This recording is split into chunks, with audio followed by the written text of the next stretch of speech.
Hi friends, welcome to my channel సాహితీ queen. ఈరోజు చింత చిగురు పప్పు చేసుకోబోతున్నాం. చూసేయండి, ఇది పాతకాలం నాటి చింత చిగురు పప్పు అండి. ఒక గ్లాస్తో కొలత తీసుకుంటున్నాను. కందిపప్పు ఒక 2.5 తీసుకుంటే సరిపోతుంది. 2 గ్లాసెస్ అండ్ హాఫ్ గ్లాసు చూస్తున్నారుగా ఈ విధంగా. సో పప్పు కడిగేసుకొని ఇందులో పచ్చిమిర్చి కూడా వేసేసుకుందాం. ఒక 5 పచ్చిమిర్చి వేసేసుకొని పప్పు బాగా కడిగేసి పక్కన పెట్టేసుకొని పచ్చిమిర్చి కోసేసుకొని వేసుకుందామండి. అండ్ ఇందులోనే ఉల్లిగడ్డ కూడా ఒక చిన్నది కోసి వేసేసుకుందాం. సో ఇందులోనే కొంచెం పసుపు కూడా వేసేసుకుందామండి. చూడండి ఈ విధంగా. సో పసుపు కూడా వేసేసుకున్నాక వాటర్ యాడ్ చేసుకుందాం.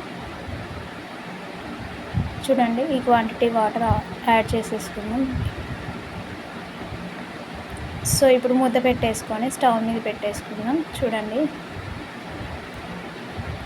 స్టవ్ మీద పెట్టేసుకొని స్టవ్ ఆన్ చేసేసుకుందాం. ఉడికేలోపు ఇంకొక ప్యాన్లో చింత చిగురు అండి కడిగి పక్కన పెట్టేసుకుందాం. చింత చిగురు, ఆ చింత చిగురిని వాటర్తో సహా వేసేసుకొని కొంచెం లైట్గా ఉడకబెట్టుకోవాలండి. పాతకాలం అన్నాను కదండి, అమ్మమ్మలు నానమ్మలు చేసేనాటి కాలంలో చేస్తున్నామండి ఈ టైపు చింత చిగురు పప్పు. సో ఇలా కొద్దిగా లైట్గా ఉడికాక కొంచెం సాల్ట్ వేసేసుకోవాలి. వేసుకొని కలిపేసుకుందాం ఒకసారి. సో చూడండి, ఈ విధంగా కలిపేసేసుకొని ఉడకబెట్టేసుకుందాం. చూడండి మరుగుతుంది కదా. సో ఇప్పుడు ఈ విజిల్ వచ్చాక 3 విజిల్స్ వచ్చేసాక స్టవ్ ఆఫ్ చేసేసుకుందాం. చూడండి ఈ విధంగా తీసేసుకుందాం. సో ఇది కూడా ఉడికిపోయింది కదా. ఇప్పుడు వచ్చేసి దీన్ని పప్పు గుత్తితోటి కొంచెం మెదిపేసుకుందామండి. పెద్ద ఏమైనా ఉంటాయి కదా కాడర్లాగా, అవన్నీ సపరేట్ అవుతాయి. చూడండి, నాకు అలా అంత పెద్దగా సపరేట్ అయ్యే అంత రాలేదండి. మంచి చింత చిగురు చిన్నదే ఉంది. సో ఈ విధంగా ఒకసారి మెదిపేసుకుందాం. సో ఈ విధంగా మంచిగా రుబ్బేసుకుందాం ఒకసారి. చింత చిగురు అంతా ఉడికిపోయింది కదా. చింత చిగురుని పక్కన పెట్టేసుకొని ఇప్పుడు ఉడికినటువంటి పప్పులో సేమ్ అదే పప్పు గుత్తితోటండి ఇది కూడా మంచిగా మెత్తగా అయ్యేలా స్మాష్ చేసేసుకుందాం బాగా. చూడండి ఈ విధంగా. సో ఈ విధంగా స్మాష్ చేసి తీసుకున్నాక సో పక్కన పెట్టేసుకున్నాం కదండి చింత చిగురుది. సో దాన్ని వాటర్తో సహా ఇందులోనే వేసేసుకుందాం. ఉడకబెట్టింది కదా అండి. సో వాటర్తో సహా వేసుకుంటేనే చాలా బాగుంటుంది, పుల్ల పుల్లగా. సో ఇదంతా మిక్స్ చేసేసుకుందాం ఒకసారి. చూడండి, ఇదంతా ఇలా మిక్స్ చేసేసుకున్నాక చూడండి ఈ విధంగా మిక్స్ చేసేసుకుందాం. సో ఇప్పుడు ఇందులోనే ఒక టేబుల్ స్పూన్ కారం వేసేసుకుందాం. చూడండి, పచ్చిమిర్చి కూడా వేసుకున్నాం కాబట్టి చూసి వేసుకోండి కారం. సో సాల్ట్ కూడా ఒక టేబుల్ స్పూన్ సాల్ట్. సో ఇప్పుడు తీసేసి కలిపేసుకుందాం ఒకసారి, మిక్స్ చేసుకుందాం గంట పెట్టేసి.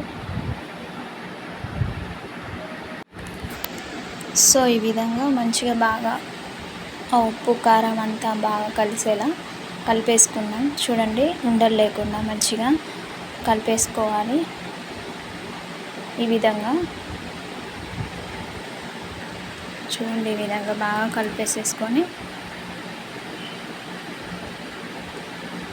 చూడండి పప్పు ఇలా కలిపేసేసుకొని ఈ పప్పుని పక్కన పెట్టేసుకుందాం.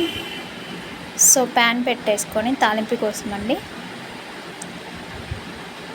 హీట్ అయ్యాక ఆయిల్ పోసుకుందాం. ఆయిల్ పోసేసుకొని ఇందులో ఫస్ట్ వచ్చేసి ఆవాలు వేసుకుందామండి.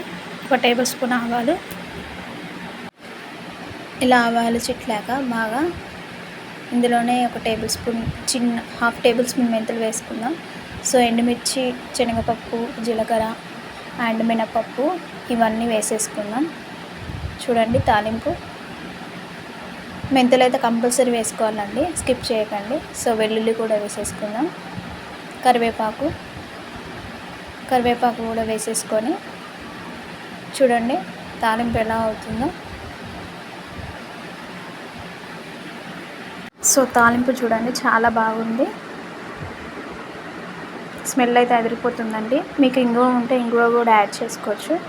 సో లేకపోయినా చాలా బాగుంటుందండి. సో స్టవ్ ఆఫ్ చేసేసుకొని ఇందులో పక్కన పెట్టుకున్నటువంటి పప్పు ఉంది కదా అండి, చింత చిగురు పప్పు, అది తాలింపు వేసేసుకుందాం.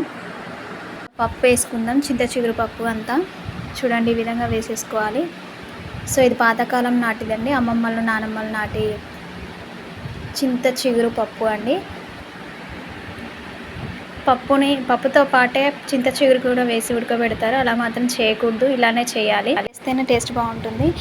సో ఈ వీడియో మీకు నచ్చినట్లయితే లైక్ చేయండి, షేర్ చేయండి, సబ్స్క్రైబ్ చేసుకోవడం మాత్రం మర్చిపోకండి. Please comment.